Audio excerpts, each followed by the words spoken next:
एक बार फिर से लेकर हाजिर हैं प्रतापगढ़ जिले की दिन भर की बड़ी खबरें। खबरों की शुरुआत करें इससे पहले आप सभी से एक निवेदन है कि यदि आपने अभी तक ग्लोबल भारत न्यूज को लाइक और सब्सक्राइब नहीं किया तो आज ही कर लें, जिससे आपको सभी नोटिफिकेशन सबसे पहले मिलती रहे। चलिए देर न करते हुए रुक करते हैं आज की पहली बड़ी खबर।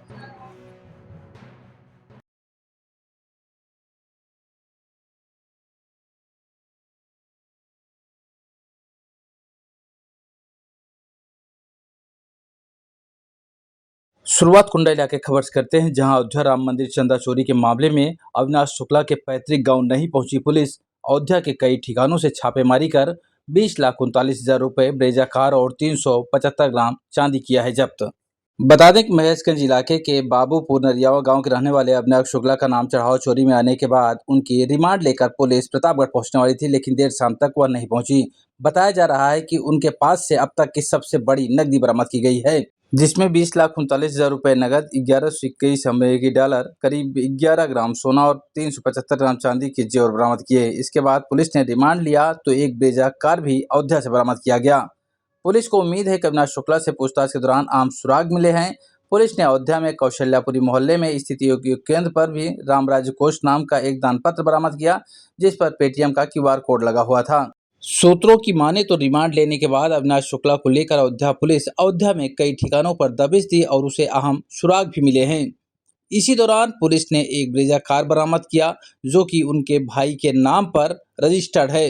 हालांकि यह ब्रेजा कार 2 दिन पूर्व प्रतापगढ़ के अविनाश शुक्ला के आवास पर थी, लेकिन शुक्रवार से यह कार यहां से गायब थी और अब यह कार अयोध्या में मिली है। पुलिस जिस तरीके का दावा कर रही है उस पर कई सवाल भी खड़े हो रहे हैं कि आखिर अविनाश शुक्ला के घर से कार अयोध्या कैसे पहुंची। पुलिस का दावा है कि इसी ब्रेजा कार में बहुत सारे कैश बरामद किए गए हैं, सोने चांदी के जेवरात भी बरामद किए गए हैं, लेकिन यह कार करीब 7 साल पुरानी है, जो उनके भाई जो कि शिक्षक हैं उनके नाम से रजिस्टर्ड है। जिस तरीके से ब्रेजा कार को बरामद कर उसमें कैश और अन्य सामान की बरामदगी दिखाई गई है, उस पर पुलिस पर लोग तरह तरह के सवाल भी खड़े कर रहे हैं। हालांकि प्रतापगढ़ के उनके पैतृक आवास पर पूरे दिन मीडिया कर्मियों का जमावड़ा रहा और लोग तरह तरह की चर्चाएं करते रहे।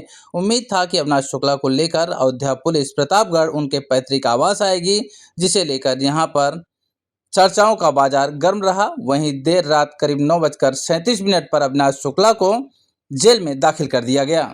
खबरों में आगे बढ़ते हैं, बात करेंगे सदर इलाके खबर की, जहां प्रतापगढ़ में शिक्षक पात्रता परीक्षा का दूसरे दिन की परीक्षा हुई सकुशल संपन्न। तीसरे दिन की परीक्षा को लेकर सुरक्षा के कड़े इंतजाम।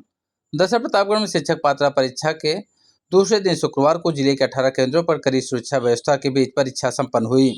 पहले दिन कुल 17,904 पंजीकृत अभ्यर्थियों में से 15,130 शामिल हुए, जबकि 2,774 उपस्थित रहे। इसी तरीके से दूसरे दिन भी 2,778 लोग उपस्थित रहे। अभ्यर्थियों की बायोमेट्रिक जांच और सघन तलाशी के बाद ही शुक्रवार को भी केंद्रों पर प्रवेश दिया गया। DIO ओमकार राणा के अनुसार परीक्षा पूरी तरह शांतिपूर्ण ढंग से संचालित हो रही है। वहीं तीसरे दिन की परीक्षा को लेकर भी पुलिस प्रशासन पूरी तरीके से अलर्ट है और अभ्यर्थियों की पूरी जांच के बाद ही उन्हें प्रवेश दिया जा रहा है। खबरों में आगे बढ़ते हैं, बात करेंगे सदर इलाके की अगली खबर, जहां प्रतापगढ़ पुलिस को मिली बड़ी सफलता। पुलिस लाइन में किया गया 407 मोबाइल उनके स्वामियों को सुपुर्द। दरअसल प्रतापगढ़ पुलिस को बड़ी सफलता हाथ लगी। सर्विलांस टीम ने CEIR पोर्टल की मदद से गुम हुए 407 मोबाइल फोन बरामद कर लिए, जिनकी कीमत करीब 61 लाख रुपए आंकी गई। पुलिस लाइन स्थित सही कॉम्प्लेक्स में शुक्रवार को आयोजित एक कार्यक्रम में पुलिस अधीक्षक दीपक भूकर पहुंचे। उन्होंने मोबाइल उनके वास्तविक स्वामियों को सौंपे। पुलिस ने नागरिकों से मोबाइल गुम होने पर तत्काल CEIR पोर्टल या संचार साथी ऐप पर सूचना देने की अपील की है। सुनिए क्या कुछ कहा है इस मामले को लेकर प्रतापगढ़ के पुलिस अधीक्षक दीपक भूकर ने। मोबाइल खोए हुए बांटे गए।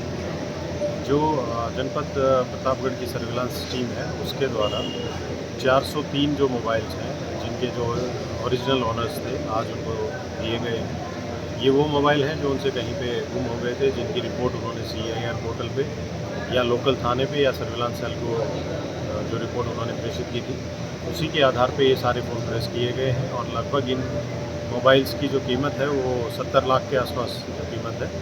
और पहले भी हमने मोबाइल्स जो है वो हमारी टीम ने मेहनत करके लोगों को वापस करवाए हैं। आगे भी हमारा यही प्रयास रहेगा कि जितने भी मोबाइल्स गुम होते हैं उसमें जो भी CEIR पोर्टल पे, सर्विलांस सेल या थाने पे लोग आएँ, उनकी कंप्लेंट करें ताकि उनके मोबाइल्स को हम रिकवर करके जो उनके ओरिजिनल ओनर्स हैं उनको सुपुर्द कर सकें।